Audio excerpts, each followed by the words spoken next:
Sa napakahabang paglalakbay, darating ang kasagutan sa panalangin mo. Nakatayo sa harapan mo na handang gawin ang lahat para sa iyo. Isang taong kaya kang mahalin ng tunay na matagal na palang hulog ng langit sa buhay mo.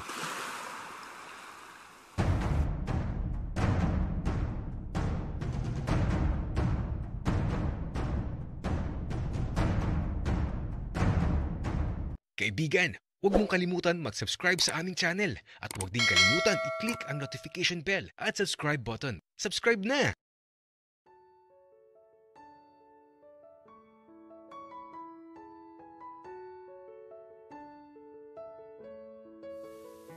Hindi ko talaga alam kung totoo to. Panaginip lang to. Nakakainis talaga.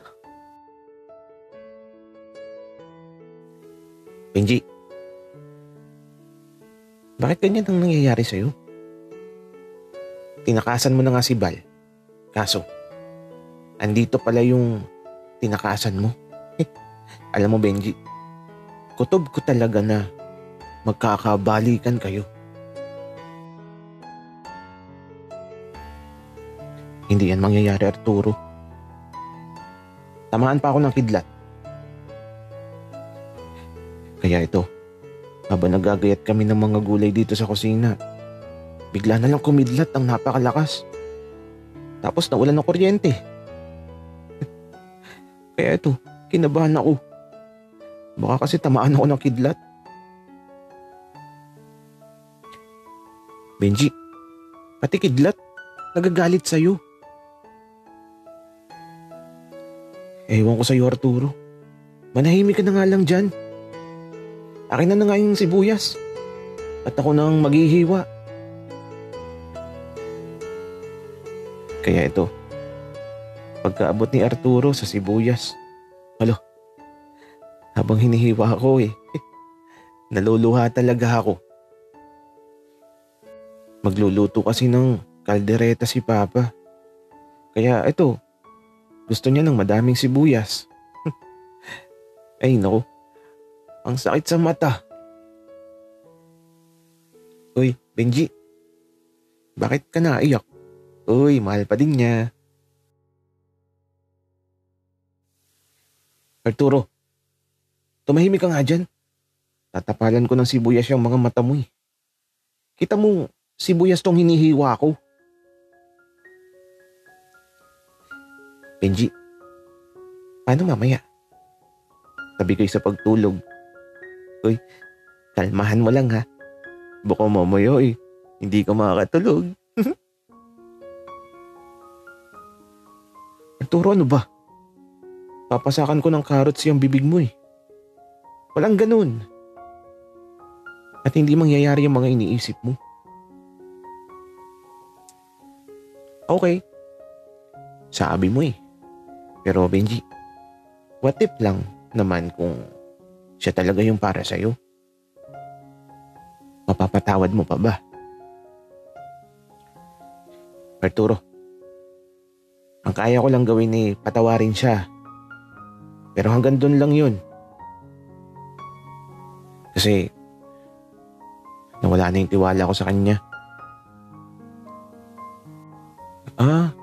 Okay.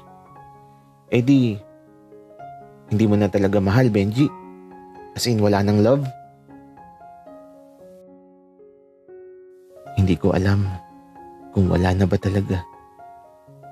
Hindi ako kaagad nakasagot sa tanong ni Arturo. Kaya ito, pinag-isipan ko munang mabuti ang isasagot ko. Kung wala na ba talaga. Uy, Benji! Ano ba? Natahimik ka na dyan.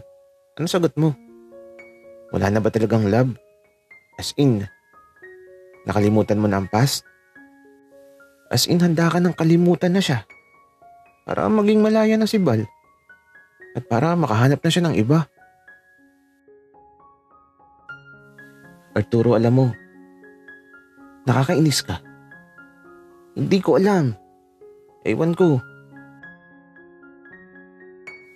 Ala siya, Ibig sabihin, mahal mo pa, Benji. Arturo, tatahiin ko na yung bibig mo. Napakadaldal mo eh. Teka lang. Bakit pa naka-open tong call ko kay Bal? Naku, narinig niya yung pinag-uusapan natin.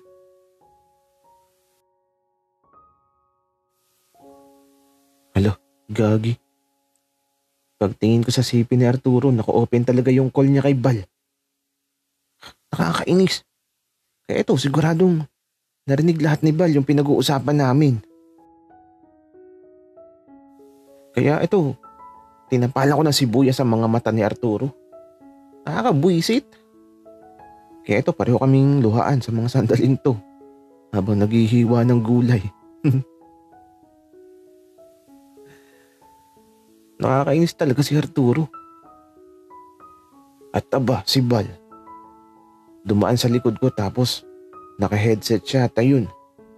Kumuha siya ng baso at tubig. At habang umiinom siya, alam ko nakatingin siya sa akin. Nakakainis talaga. Ibig sabihin nito narinig lahat ni Bal yung pinag-uusapan namin ni Arturo. At nung umalis si Bal dito sa kusina, ayan, patawa-tawa si Arturo habang lumuluha. Bakit ba kasi gusto ni Papa na madaming sibuyas ang kalderetang baka? Kaya ito, matapos makapaghiwa ng mga gulay, tinawag ko na si Papa sa labas na nagdidilig ng mga halaman para makapagluto na din siya ng hapunan. At ituturo daw sa akin kung paano magluto ng kaldereta. Papa, siguraduhin mo masarap yan ha. Anak, oo naman. Ako pa ba? Pero teka, nasan si Val? Val, halika dito. Tuturuan na din kitang magluto ng kaldereta. Hala, si Papa. Tinawag pa si Val. Nakakainis. Ay, naku talaga. Kaya ito, nakasimangot tuloy ako dito sa tabi ni Papa.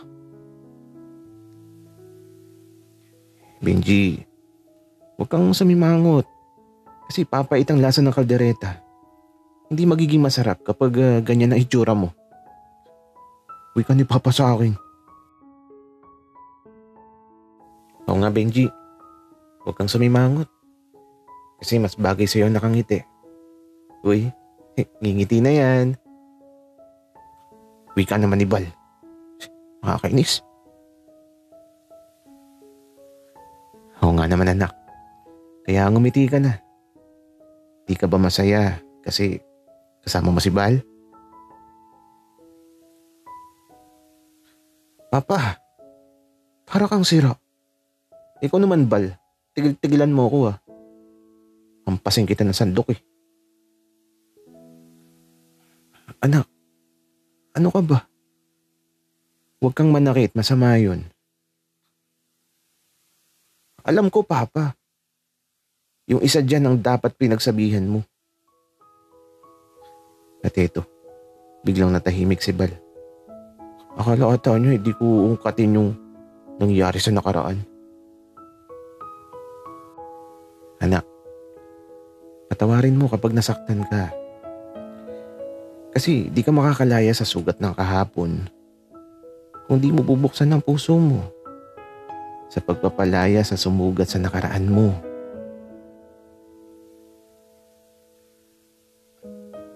Benji, sorry na.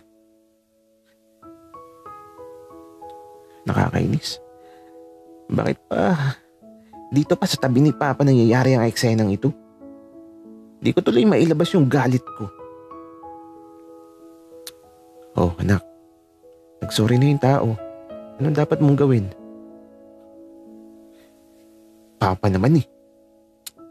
Ay naku. Anak, nagsorry na si Bal. Papa naman eh.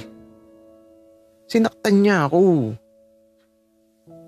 Benji anak, alam mo, patawarin mo na. para matapos na. Para makahanap na ng iba si Bal. Kasi pinipigilan mo eh. Kaya ayan. Patawarin mo na at kung ayaw mo na, paalisin ko na siya para makahanap na siya ng iba. Kasi anak, ikaw lang din talagang nagpapahirap sa sitwasyon niyo. Lasing siya nun at nakainuman ko yung si Bal. Hindi niya alam ang ginagawa niya kapag nalalasing.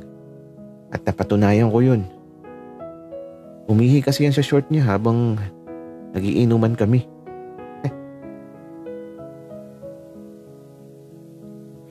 Yak, Papa.